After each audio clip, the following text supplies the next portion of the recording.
Bismillahirrahmanirrahim. Assalamualaikum warahmatullahi wabarakatuh. Halo semuanya, perkenalkan nama saya Riki Ramadhani dengan NIM STI 2023-03415 dari Prodi Teknik Informatika. Pada kesempatan kali ini saya akan mempresentasikan review paper saya yang berjudul Analisis Perbandingan Algoritma Machine Learning dan Deep Learning untuk klasifikasi citra sistem isyarat bahasa Indonesia atau yang disingkat SIBI.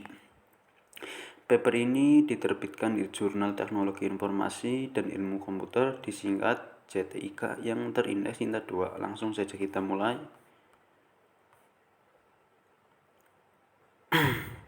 Pertama kita lihat identitas papernya. Paper ini ditulis oleh Muhammad Farid Naufal dan diterbitkan di Jurnal JTIK pada volume 10 nomor 4 tahun 2023. Jurnal ini sudah terakreditasi Sinta 2 yang artinya sudah memenuhi syarat minimal Sinta 3 yang diminta. Jenis papernya adalah penelitian eksperimental bukan sistematik literatur. Oke, next. Sekarang kita masuk ke latar belakang. Jadi penyandang tunarungu dan tunawicara itu berkomunikasi menggunakan bahasa isyarat.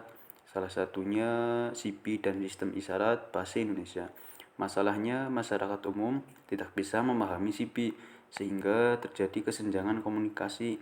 Nah, penelitian ini hadir untuk membuat sistem yang bisa mengenali bahasa isyarat SIBI secara otomatis menggunakan teknologi machine learning dan deep learning. Nah, untuk tujuan penelitiannya adalah membandingkan 3 algoritma yaitu KNN, SVM, dan CNN dengan transfer learning dalam mengklasifikasikan huruf SIBI A sampai Z. Dilihat dari sisi akurasi dan kecepatan komputasinya. Oke, next. Nah, untuk metode penelitian ini menggunakan 3 algoritma yang dibandingkan. Yang pertama ada KNN, K-Nearest, yaitu algoritma ML berbasis jarak mengklasifikasikan citra berdasarkan kedekatan dengan tetangga terdekat. Yang kedua ada SVM, Support Vector Machine, algoritma ML berbasis hyperlink optimal memisahkan kelas dengan margin maksimum. Yang ketiga deep learning dengan arsitektur konvolusi menggunakan model pre-trained untuk ekstraksi fitur otomatis.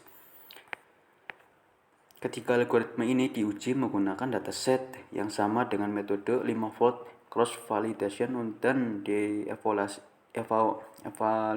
dari dua sisi, yaitu akurasi, klasifikasi, dan waktu komputasi.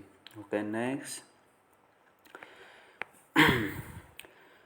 Sekarang kita lihat hasilnya. Dari grafik ini bisa kita lihat bahwa GNN dengan arsitektur expression menghasilkan F1 skor tertinggi yaitu 99,57%. Ini jauh lebih tinggi dibandingkan KNN yang hanya 86,95%. Namun dari sisi waktu komputasi justru sebaliknya, KNN memiliki waktu training tercepat yaitu hanya 0,03 detik, sedangkan CNN membutuhkan waktu jauh lebih lama yaitu sekitar 1387 detik. Jadi ada trade-off di sini, CNN lebih akurat tapi lebih lambat, sedangkan KNN lebih cepat tapi akurasinya lebih rendah. Oke, next. Nah, di sini ada kelebihan dan kekurangan. Setelah saya analisis, paper ini memiliki beberapa kelebihan dan kekurangan. Kelebihannya pertama, topiknya sangat relevan untuk membantu penyandang disabilitas di Indonesia. Kedua, perbandingannya komprehensif karena melibatkan dua paradigma berbeda yaitu ML klasik dan deep learning. Ketiga, evaluasi menggunakan dua matriks sekaligus yaitu akurasi dan waktu komputasi. Untuk kekurangannya, pertama, detail arsitektur dan hyperparameter tidak dijelaskan secara lengkap sehingga sulit diproduksi. Kedua, penguji hanya dilakukan pada dataset statis belum diuji pada kondisi nyata. Ketika tidak ada uji statistik untuk membuktikan bahwa perbedaan performa antar algoritma benar-benar signifikan.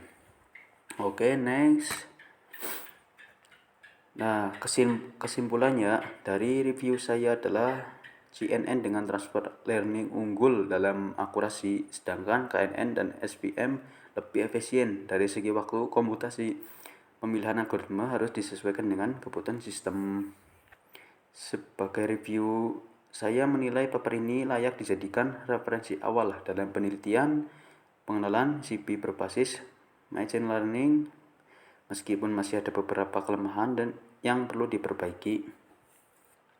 Untuk saran penelitian selanjutnya, saya merekomendasikan penggunaan arsitektur yang lebih ringan seperti MobileNet untuk perangkat mobile, penguji pada kondisi real time, serta penambahan uji statistik untuk validasi hasil. Atau gunakan dataset lebih besar dan merekam eksplorasi arsitektur ringan seperti MobileNet serta uji sistem. Oke, next. Sekian presentasi review paper dari saya. Terima kasih sudah menyimak. Link paper bisa diakses di link yang tertera di layar. Apabila ada pertanyaan silahkan, dan apabila ada salah kata mohon maaf, dan apabila presentasi ini kurang baik dan kurang memadai mohon maaf. Wabillahi taufiq wal hidayah. Wassalamualaikum warahmatullahi wabarakatuh.